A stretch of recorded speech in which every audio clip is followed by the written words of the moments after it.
बुखारी साहब, जो कमिश्नर रावलपिंडी लगाए गए हैं उन पर आप क्या कहेंगे? बहुत ही बोंगा और बहुत ही थर्ड क्लास स्क्रिप्ट लिखा है जिसने भी लिखा है ये। 9 दिन के बाद अचानक उनकी गैरत जाग गई है। अचानक उनको ये इल्जामात तो जो हारे हैं उन्होंने नहीं लगाए हैं, जो ये मौसूफ लगा रहे हैं। मैं तो हैरान हूँ, इनके अंदर का अचानक यूथिया जाग गया है गालिबन। ये जैसा मैंने कहा, बहुत बुरा स्क्रिप्ट लिखा हुआ है।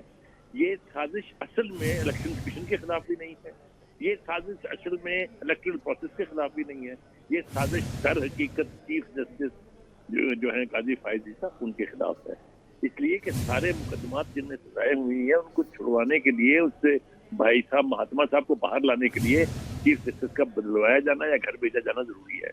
ये बहुत थर्ड क्लास स्क्रिप्ट है, एब्सोल्युटली थर्ड क्लास स्क्रिप्ट।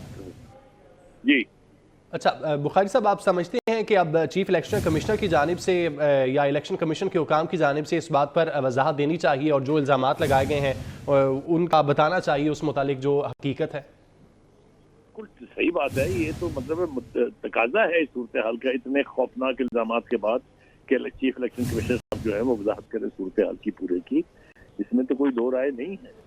लेकिन ये कि वो अभी आमिर मीर साहब जो हैं, जो इंफॉर्मेशन मिनिस्टर हैं पंजाब के, वो कह रहे थे कि सबसे पहले तो इनका दिमागी तवाज़ुन जो है उसका टेस्ट होना चाहिए, weather he is in A proper state of mind और नॉट। आप मुझे बताइए कि एक कमिश्नर जो ये सब कुछ करा रहा था, जो इतना गैरतमंद है कि वो खुदकुशी करने चला था और चौक में फांसी मांग रहा है, वो जब ये सब कुछ कर रहा था उस वक्त उसकी गैरत कहाँ गई थी? उस वक्त उसका एहसास है ज़मीर जो है या वो क्यों सोया हुआ था? ये ऑब्वियस सवाल है। आप ये इस तरह के इल्जामात आप तसव्वुर कीजिए कि जब ये इतना बड़ा खिलवाड़ हो रहा था कि पूरी डिवीजन के 5 जिलों के अंदर 70-70 हजार की लीड दिलवाई जा रही थी, तो बाकी के काम मरे हुए थे, जो पॉलिटिकल एजेंट थे, जो पॉलिटिकल लीडर थे, उन्होंने तो ये सब कुछ इस तरह से नहीं कहा। धांधली की शिकायत हर इलेक्शन में होती है, इसमें भी है।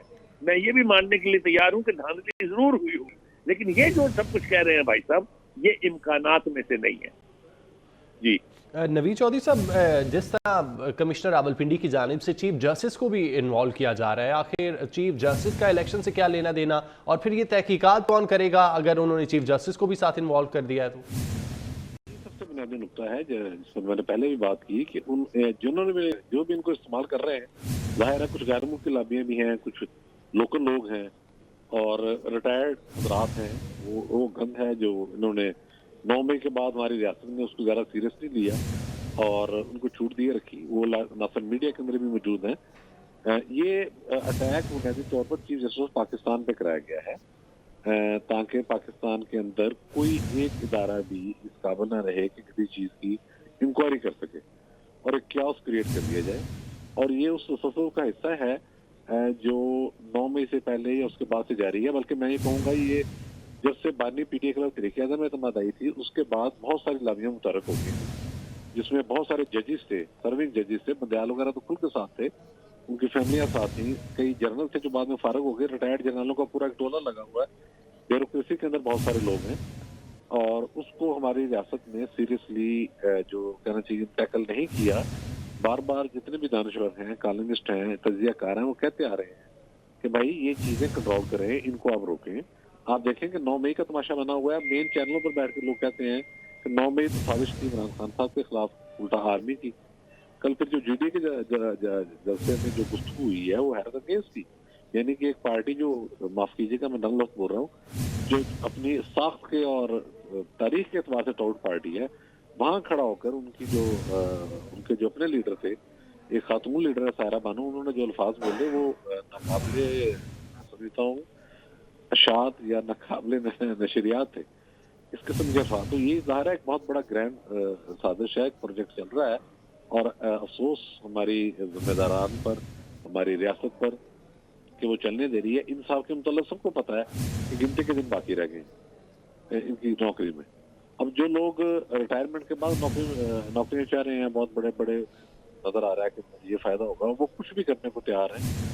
देखे ना, अमजद शुएब से लेकर इस तरह का पूरा टोला फर्क था, उसको आपने साइड लाइन किया तो खालिद लोधी वगैरह लगे, नईम खालिद लोधी वगैरह। ये पूरी एक, और जनरल फैज के मुताल्लिक़ तसल्सल से खबरें आई हैं, जिस तरह से चकवाल में उनकी फैमिली ने पूरी कैंपेन चलाई है पीटीआई कैंडिडेट की, वो बाद में हार भी गए। तो ये सारे मामला चल रहे हैं और उसको रोकने वाला कोई नहीं है। जब आप नहीं रोकेंगे तो ज़ाहिर है फसाद क्रिएट होगा।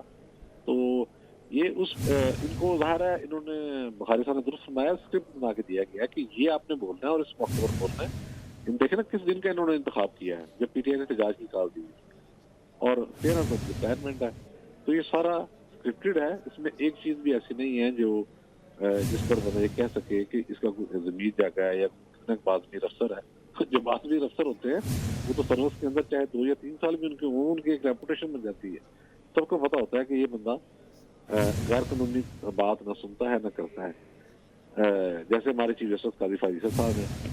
تو بنیادی طور پر تو انہوں نے علاقے چٹھا نے اٹیک کیا ہے جوڈیشری پر، پاکستان کے سسٹم پر، تاکہ بحران میں مزید اضافہ ہو۔ لیکن نا ان کی ہمت دیکھیں آپ ذرا، یعنی کہ سینٹ کے اس بظاہر وہ جنونی اور پاگل نظر آ رہے ہیں، وہ یہ بھی کہہ رہے ہیں کہ فوج میں الیکشن ٹھیک رہے، ٹھیک ہے نا، باقی سب کو رگڑ دو ذرا، یعنی کہ وہاں پر ان کو ان کی جو ان کا سیانہ پن ہے وہ بھی جاگ پڑا ہے۔ تو ظاہر ہے یہ اسکرپٹ ہے، لیکن بات پھر وہ یہ ہے کہ جب آپ ان چیزوں کو نہیں روکیں گے، نہ آپ میڈیا پر روکیں گے، نہ بیوروکریسی میں روکیں گے، نہ آپ جوڈیشری میں روکیں گے، یہاں جو اسلام آباد ہائی کورٹ میں جو بھی تماشا ہوتا ہے، اس سرے سے انہوں نے کہا کہ جناب یہ آپ کیس لے کے کیوں آئے ہیں، یہ تو کیس بنتا ہی نہیں۔ جب 9 مئی کے ملزمان کو ایسی ایسی رہتے دی گئی، انہوں نے کہا جی جج آگے کھڑے ہو گئے، انہوں نے کہا ہم پروٹیکشن دیں گے۔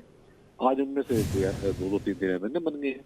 تو یہ ساری صورتحال میں سمجھتا ہوں ریاست نے اپنی کمزوری سے، جسے مسلط کہہ سکتے ہیں، کمزوری کہہ سکتے ہیں، اسے اپنے گلے میں خود ڈال لیا ہے۔ تو لیاقت چٹھا تو اس میں ایک معمولی سزا کا۔ ٹھیک ہے بخاری صاحب، آپ کیا سمجھتے ہیں کہ انٹرنیشنلی پاکستان کا امیج کیا جا رہا ہے؟ اس سے پہلے جب الیکشن ہوئے اس کے بعد سے سیاسی جماعتیں دھرنا دے رہی ہیں، کل پی ٹی آئی کی جانب سے انٹرنیشنل میڈیا کے سامنے یہ کہا جاتا رہا کہ یہ فارم 45 ہیں اور اس کے مطابق ہماری ساتھ دھاندلی کی گئی، اور آج اس طرح کمشنر راولپنڈی کا بیان۔ پاکستان کا امیج آخر بہتر کیسے ہوگا، اور ابھی اس ساری صورتحال میں کیا جا رہا ہے امیج؟ 4 سال کی پی ٹی آئی کی حکومت میں پاکستان کی امیج کی جو تباہ کاری اوورسیز پاکستانیز کے ذریعے، سوشل میڈیا کے ذریعے، سوشل میڈیا ہینڈلر کے ذریعے کرائی گئی، یہ اس کے اندر آخری کیلیں ٹھوک رہے ہیں۔